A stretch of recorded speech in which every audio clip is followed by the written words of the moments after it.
Hemos estado hablando de muchos temas acerca del reino, pero Dios puso en mi corazón esta palabra que tiene que ver con el reino, pero que tiene que ver con nosotros, las relaciones en el reino. Las relaciones en el reino es el tema de esta mañana.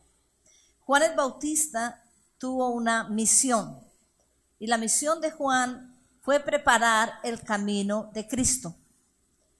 Como dijo el profeta, dijo que su mensaje fue dirigido, el mensaje de Juan el Bautista fue dirigido a preparar el camino al Señor y a prepararle un pueblo bien dispuesto.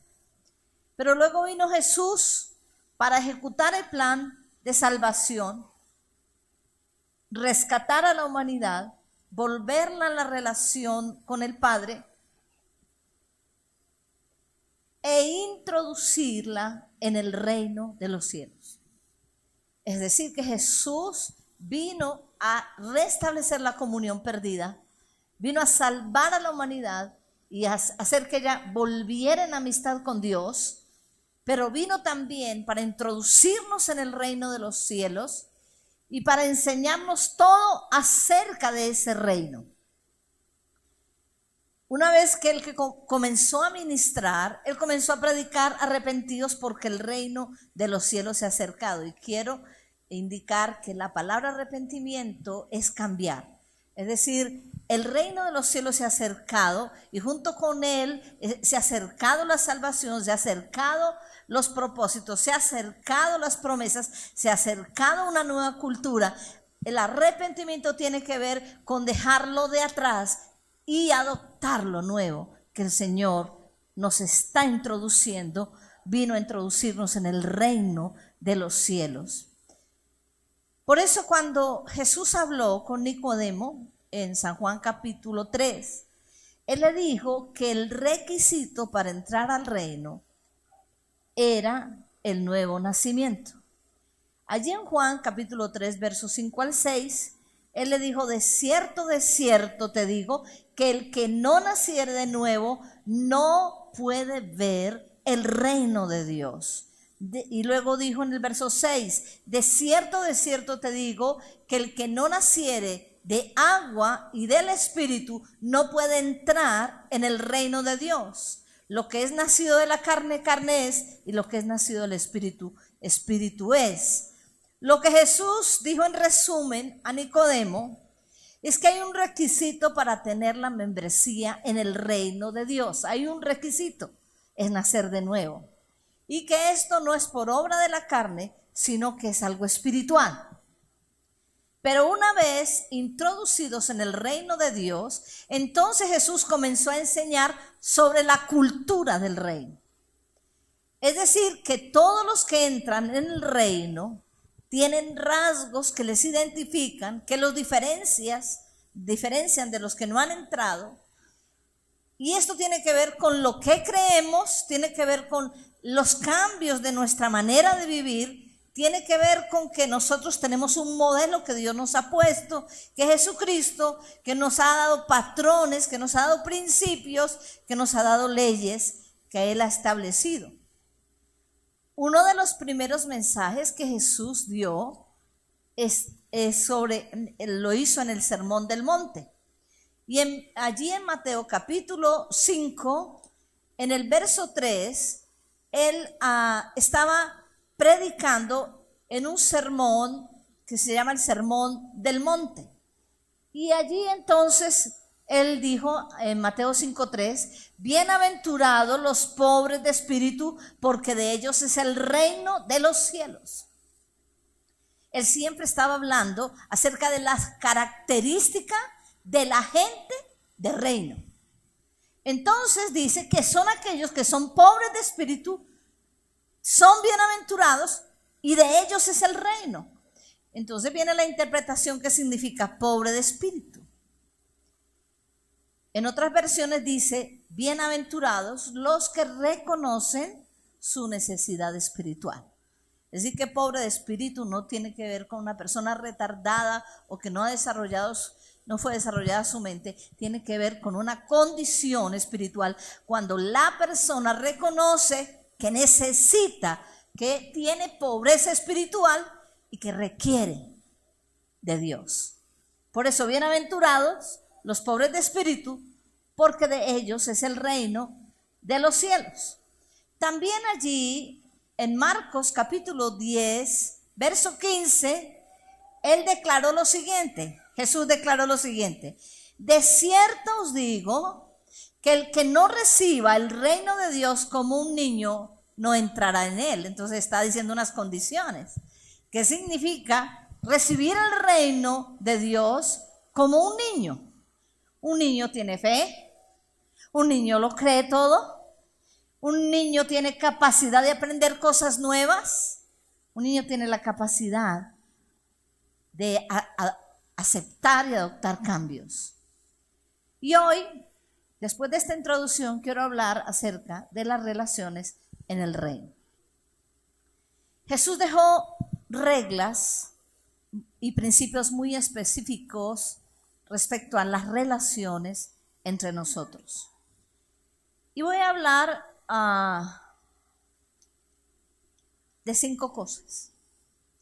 La primera es que es necesario que en nuestras relaciones tengamos una actitud sabia e inteligente. Es necesario que en las relaciones personales que tenemos con nuestros hermanos o los que no son nuestros hermanos, con nuestra familia, con los de afuera, tengamos una actitud sabia e inteligente. ¿Por qué debemos tener una actitud sabia e inteligente? Mateo capítulo 7, verso 12. Mateo capítulo 7, en el verso 12, nos habla de la regla de oro. Y quiero hacerlo en este orden. Mateo capítulo 7, verso 12, y luego volvemos al 2. Dice así: así que todas las cosas que querráis que los hombres hagan con vosotros, así también haced vosotros con ellos, porque esto es la ley y los profetas. Porque con el juicio con que juzgáis seréis juzgados, y con la medida con que medís os será medido. Aquí habla de lo que hemos llamado la regla de oro. Así que todas las cosas, está hablando todas las cosas que nosotros querramos que los hombres hagan con nosotros, debemos hacerlo primero con ellos. Haced también así vosotros con ellos, porque esta es la ley y los profetas. ¿Por qué razón? Porque con la misma vara con que yo mido, se me va a volver a medir. Podemos decir que de alguna manera esta es la ley de la siembra y la cosecha. En la misma manera en que yo mido, en esa misma manera me miden a mí. Es una ley de siembra y de cosecha. Lo que yo quiero que me hagan, yo tengo que hacerlo primero. Lo que yo estoy exigiendo que la gente haga conmigo, yo tengo que dar ejemplo y hacerlo yo con ellos. Si yo no quiero ser juzgado, entonces no esté juzgando a priori. Hay un justo juicio que Dios nos da, pero hablamos de ese juicio que no es juicioso, que no tiene base sólida, sino por apreciaciones ligeras. Si quieres ser escuchado, escucha. Si quieres respeto, respeta. Porque a veces exigimos mucho respeto, pero no respetamos a los demás. Si quieres buen trato, trata bien a las personas. Si quieres consideración, considera. Si quieres compasión, ser compasivo. Esa es la regla de oro. Y es una regla de oro muy importante en las relaciones de reino. Que todo aquello que yo quiero que hagan conmigo, yo tengo que hacerlo con los otros. Y esta es una regla de oro, pero también es una ley de siembra y de cosecha. porque con la misma vara o juicio que mido, se me volverá a medir. Una actitud inteligente. ¿Qué quiere decir eso? Una actitud sabia e inteligente. Yo tengo que saber que todo lo que yo siembro, recojo. Si soy sabio e inteligente, voy a medir mucho lo que hago. Si soy sabio e inteligente, voy a meditar antes de hablar. Voy a pensar lo que yo voy a hacer, porque sé que aquello que yo haga se me devolverá y lo voy a recibir. En segundo lugar, en las relaciones de reino se requiere una actitud que marque la diferencia. Una actitud que marque la diferencia. En Mateo capítulo 5, versos 44 al 47, Mateo capítulo 5, verso 44 al 47 dice: pero yo os digo, amad a vuestros enemigos, bendecid a los que os maldicen, haced bien a los que os aborrecen, y orad por los que os ultrajan y os persiguen, para que seáis hijos de vuestro Padre que está en los cielos, que hace salir su sol sobre malos y buenos, y que hace llover sobre justos e injustos. Porque si amáis a los que os aman, ¿qué recompensa tendréis? ¿No hacen lo mismo los publicanos? Y si saludáis a vuestros hermanos solamente, ¿qué hacéis de más? ¿No hacen también así los gentiles? Una actitud que marque la diferencia. Amad a vuestros enemigos, bendecid a los que os maldicen, haced bien, no al pana, al que está conmigo, sino aún al que me aborrece. Orad por los que os ultrajan. Esa es la cultura del reino. ¿Lo hacemos? Preguntó. ¿Lo hacemos? ¿O no lo hacemos? Es lo que el Señor dice. Para que seáis hijos de vuestro Padre que está en los cielos, que tiene una gran misericordia porque hace que el sol salga sobre buenos y malos y hace que llueva sobre justos e injustos. Y aquí viene la pregunta: si usted ama a los que le aman, ¿qué es la diferencia? ¿Qué recompensa puedes tener? Si simplemente estás amando al que te dice te amo, pero el que te aborrece, te odio. Entonces, ¿cuál es la diferencia? ¿Qué es lo diferente que podemos mostrar como ciudadanos del reino de Dios? ¿Qué recompensa tendréis? ¿En qué Dios te va a recompensar si siendo ultrajado hiciste lo mismo? Ultrajaste igual. La recompensa viene cuando yo perdono a mis acusadores, amo a los que me aborrecen y bendigo a los que me persiguen. Ahí viene recompensa, dice la palabra de Dios. Hay recompensa porque han marcado una diferencia. Si saludáis a vuestros hermanos, venimos a la iglesia y no saludo sino al que me gusta. Al que no, ni lo volteo a mirar. Ah, este es de mi grupo. Hola, ¿qué más? Abrazo, beso. Pero al otro, ni te vi, ni sé que está ahí parado. No, ese es el reino. Si saludamos solamente a mis hermanos, a los que me gustan, a los que me parecen chéveres, dice entonces, ¿qué hacemos de más? Porque hacemos de más cuando somos imparciales. Hacemos lo mismo con todos y tenemos la tendencia a ser muy parciales. Sé que es muy difícil ser amigo de todo el mundo, pero nuestra actitud debe ser siempre igual. Porque eso es lo que el Señor quiere y esa es la conducta que debemos tener para marcar una diferencia. Para que marquemos una diferencia entre los que no son del reino y los que son del reino. Una actitud que marque la diferencia. En tercer lugar, una actitud reconciliadora. Mateo capítulo 5, en el verso 9, dice la palabra, bienaventurados los pacificadores, porque ellos serán llamados hijos de Dios. Bienaventurados los pacificadores, porque ellos serán llamados hijos de Dios. Un pacificador tiene que ver con nuestra manera de hablar. Proverbios 15:1 dice, la blanda respuesta quita la ira, mas la palabra áspera hace subir el furor. Pero mire cómo me está hablando. La pregunta es, ¿cómo hablé? Pero mira cómo me responde. ¿Qué le dije? La palabra blanda, la blanda respuesta quita la ira. Mas la palabra áspera hace subir el furor.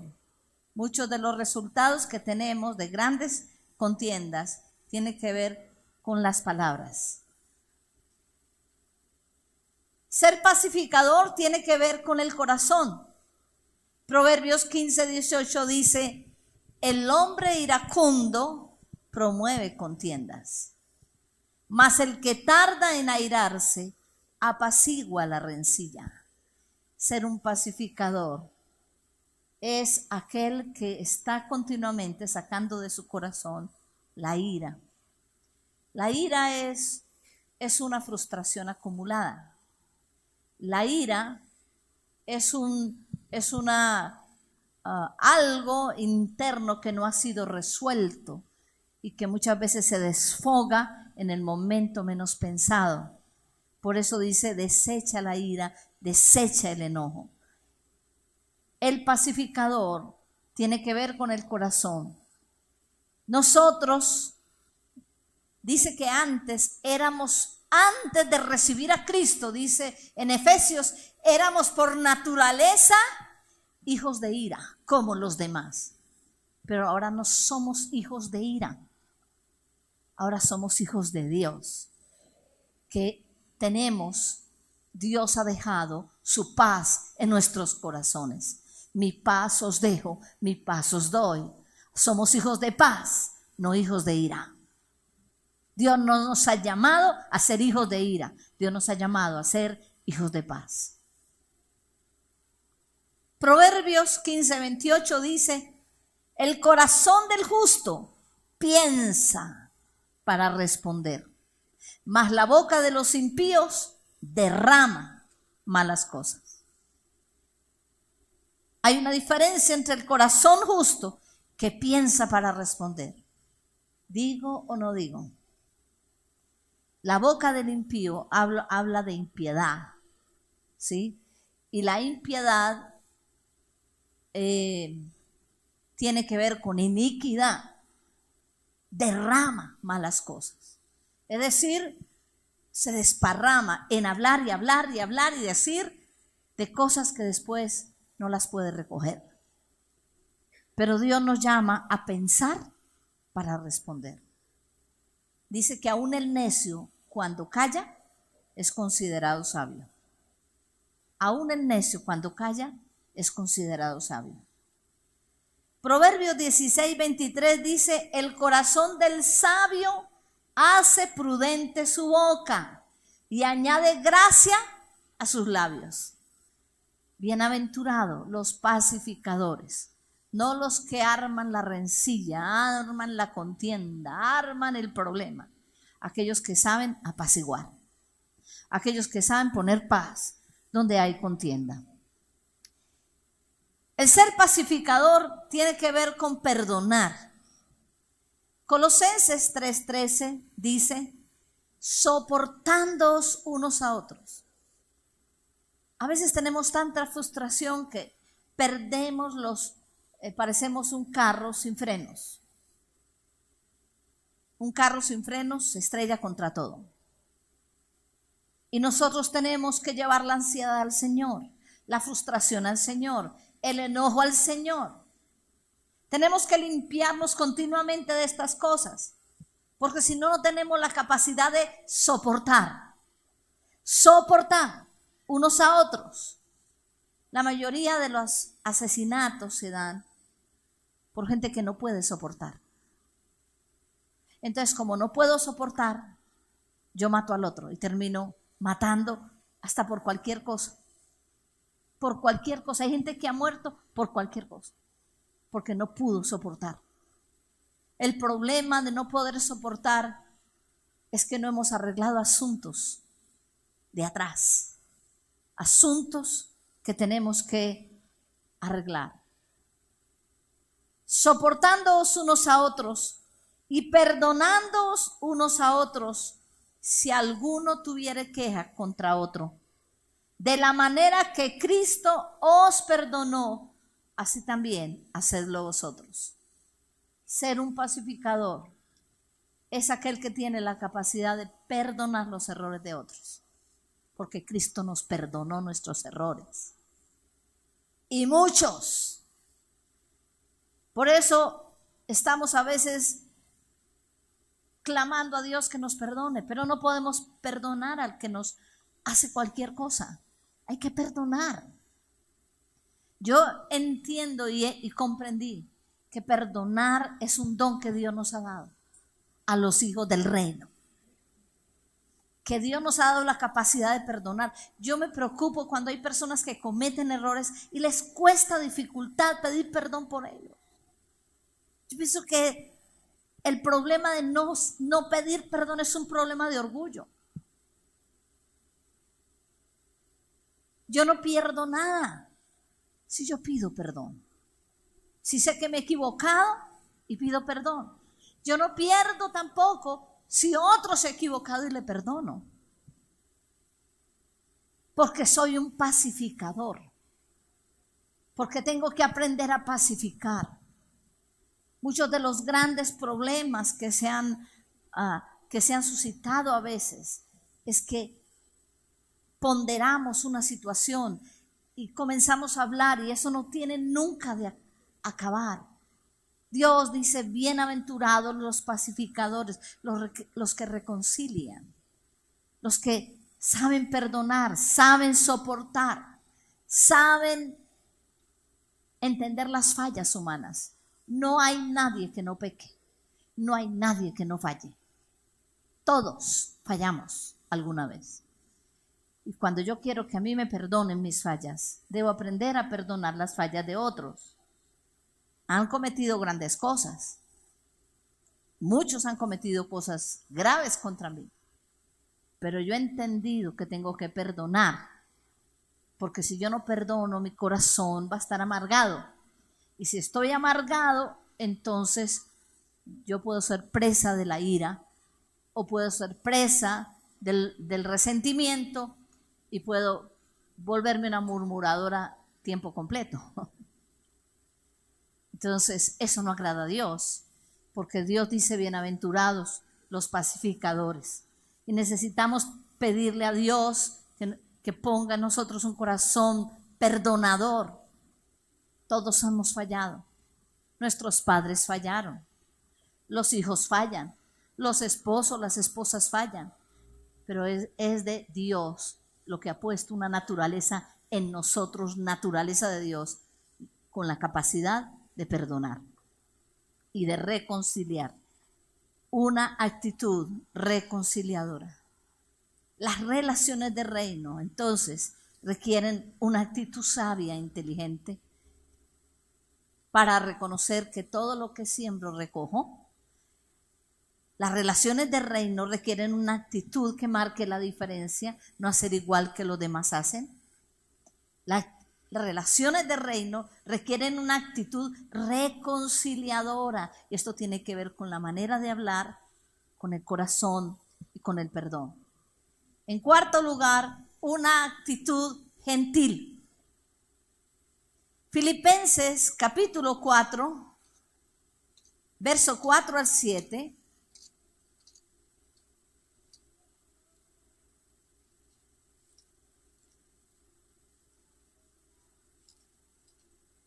Filipenses capítulo 4, verso 4 al 7 dice, regocijaos en el Señor siempre. Otra vez digo, regocijaos. Vuestra gentileza sea conocida de todos los hombres. El Señor está cerca. Por nada estéis afanosos, si no sean conocidas vuestras peticiones delante de Dios en toda oración y ruego con acción de gracias, y la paz de Dios que sobrepasa todo entendimiento, guardará vuestros corazones y vuestros pensamientos en Cristo Jesús. Una actitud gentil. La palabra gentil tiene que ver con ser delicado, con ser amable. La palabra gentil tiene que ver con ser cortés, con urbanidad, con respeto. Y lo que está diciendo el apóstol Pablo es: regocíjense en el Señor siempre. No solo vivamos regocijados porque alguien me alabó, porque alguien me dio un regalo, porque alguien me aplaudió, porque alguien me palmó la espalda y me dijo, eres increíble. Entonces, yo soy increíble. No solamente cuando eso. Regocije, dice, siempre. Aun cuando las cosas sean adversas. Regocíjense siempre. Mantengan el gozo en el Señor. Porque si perdemos el gozo, pues todo me fastidia, todo me choca.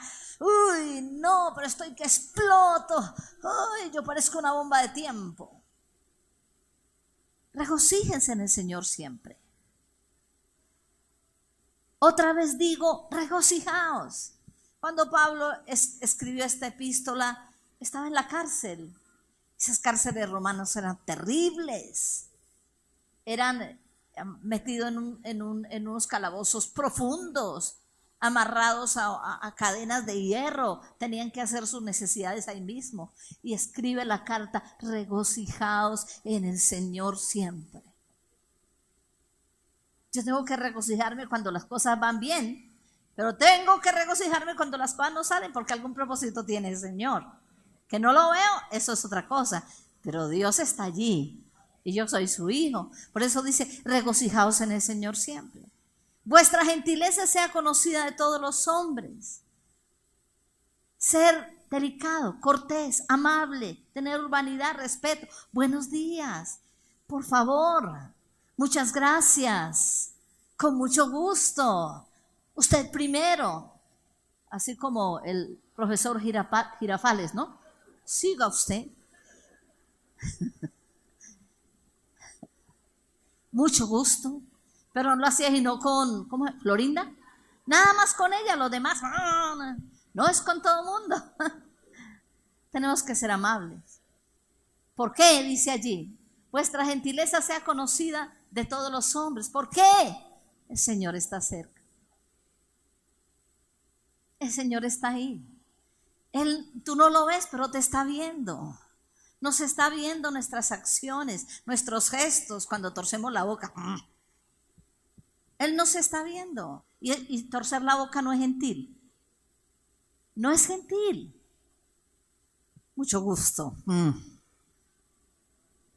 No. Siempre la comunicación tiene que ser con palabras y gestos también. Necesitamos ser gentiles. ¿Sabe que eso se ha olvidado? ¡Quite! ¿Qué hace ahí? ¡No estorbe! Es terrible eso. Ese lenguaje tiene que salir de la iglesia y de los hijos del reino.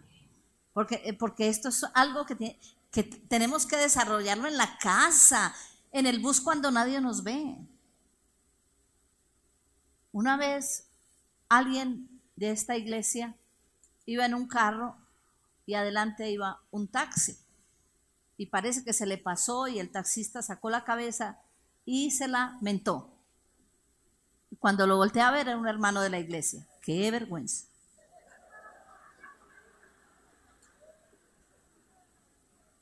¡Qué vergüenza! Si lo hizo ahí, lo hacía siempre. Esto es un cambio de vida, hay que marcar la diferencia. Tenemos que marcar la diferencia. Yo creo que por eso ya no está en la iglesia, por esa vergüenza tan tenaz. No, si se me fue, le digo, perdóneme. ¿Sí? Pero a veces no pedimos perdón, ¿cierto? No pedimos perdón porque hicimos algo indebido. Gentileza. respeto al niño, respeto al adulto, respetar y dar la honra al que tiene un cargo, algo que Dios le ha dado. Respetémoslo, honrémoslo. Jóvenes, respeten a los adultos. Jóvenes, respeten a los ancianos. Esas reglas se perdieron. Pero no debe ser así. En el reino somos hijos de Dios y debemos mostrar una actitud gentil. Que la gente diga, venga, ¿usted es cristiano? Sí, Señor, con razón. Pero no que digan que usted es cristiano. ¿Sí? Realmente que como hablemos y nos portemos en donde quiera que vayamos, así manejemos el carro.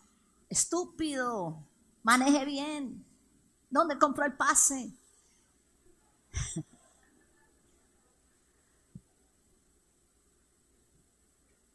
¿Quiere un cafecito? A mí me han dicho cuando estaba empezando a manejar que si quería un cafecito. Yo digo, ¿para qué? Para ese buñuelo. Digo, ¿cómo así? No entendía. Ya luego me explicaron qué significaba buñuelo. Pero ya pasé esa etapa, gloria a Dios. Entonces, gentileza. Aprenda a manejar. Es lo que estoy haciendo.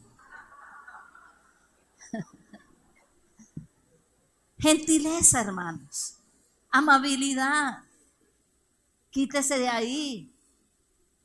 A veces hacen algo y no le damos las gracias. Ser agradecidos es del reino.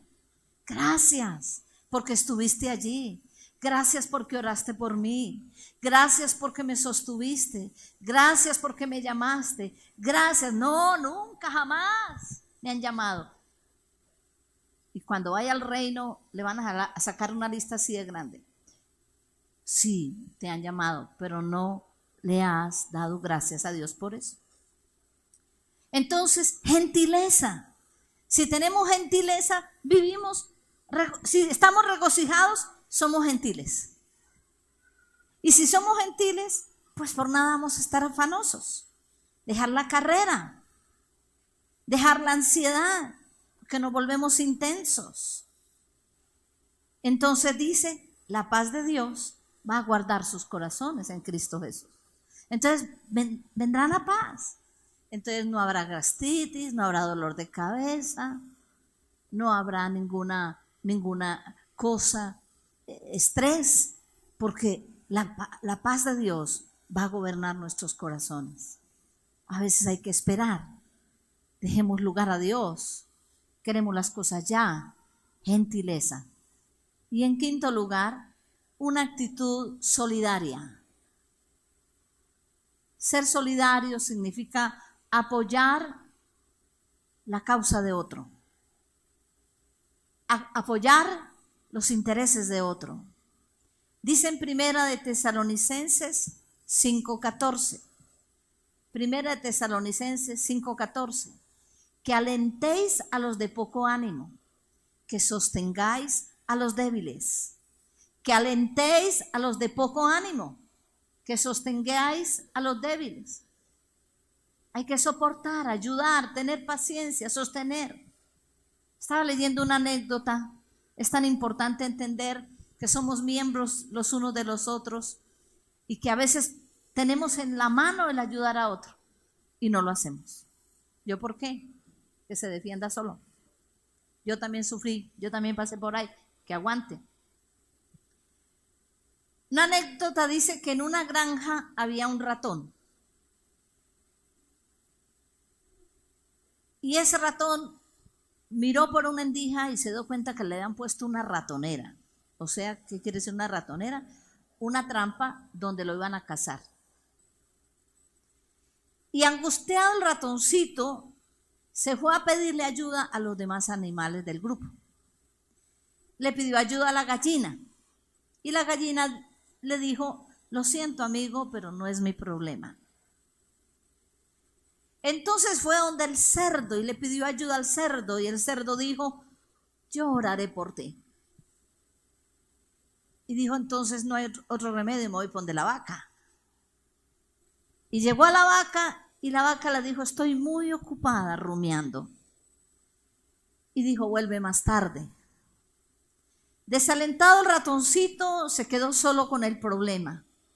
Y esa noche en el granero entró una culebra venenosa y quedó atrapada en la ratonera. Y cuando la mujer se levantó para ver si había cazado el ratón, encontró a la serpiente y la culebra la mordió. La mordedura de esa culebra le dio una fiebre muy alta. Y como es sabido que la sopa de gallina sirve para esas cosas, así que el granjero tomó el hacha y se fue a buscar la gallina para hacer el sancocho, la sopa. Pero el estado de salud de la esposa empeoró y vinieron los vecinos a verla y el granjero mató el cerdo para darle comida a los vecinos. Pero la mujer murió y mucha gente acudió al entierro y el granjero mató la vaca para darle de comer a todos. La Biblia dice que alentéis a los de poco ánimo. Primera de Corintios 15, 26, de manera que si un miembro se duele, todos los miembros se duelen con él. Y si un miembro recibe honra, todos los miembros se gozan con él. En un cuerpo todos perdemos o todos ganamos. Y a veces podemos hacer algo y no lo hacemos. Porque la carrera del diario vivir nos vive a nosotros metidos, nos mete a nosotros en nosotros mismos, en donde no miramos a nadie. Aquí hay personas que pueden estar pasando situaciones y nadie miran. Nos volvemos indiferentes, individualistas y no entendemos que somos miembros los unos de los otros y que si un miembro se duele, todo el cuerpo se va a doler. Y si un miembro se goza, todo el cuerpo se va a gozar. Si todos estos animales hubieran ayudado al ratón, estarían vivos.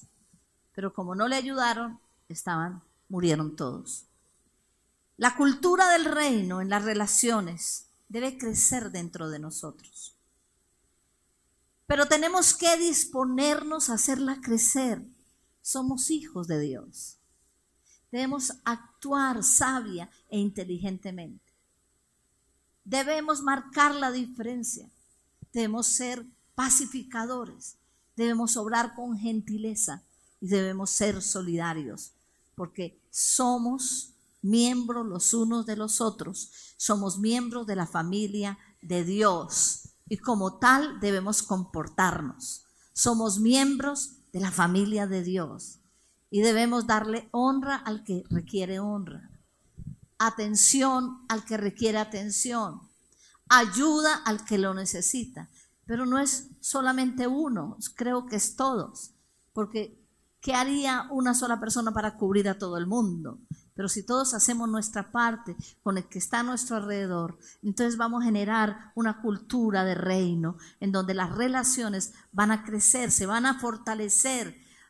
Vamos a hacer que se incremente el amor, que se incremente la ayuda mutua. Va a ser de que seamos una comunidad de reino donde Dios se glorifica en medio de relaciones sanas, no que estemos caminando con hiel y veneno, que no debe ser, porque somos hijos de Dios.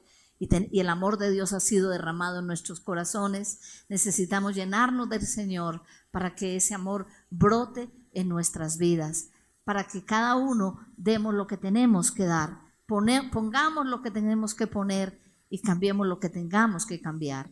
Yo les llamo, iglesia, para que avancemos. Y yo siento que Dios nos está llamando a la madurez. Y muchas de nuestras actitudes que todavía tenemos son actitudes muy niños, de niño. El niño forma berrinche, el niño quiere que se haga lo que él quiere y no más. Y yo creo que ya es hora de que nosotros como iglesia crezcamos en las relaciones y tengamos relaciones sanas, aprendamos a ser solidarios, aprendamos a perdonar las fallas de otros, así como Dios nos ha perdonado, aprendamos a pacificar, que cuando alguien me traiga un problema, yo no lo vuelva 10 veces más grande de tamaño, sino que ayude a aplacar lo que quizás está pasando, tratando de hallar una solución y entendiendo a la otra persona en la situación que está. Si todos participamos de esto, entonces estaremos preparándonos para una gran cosecha.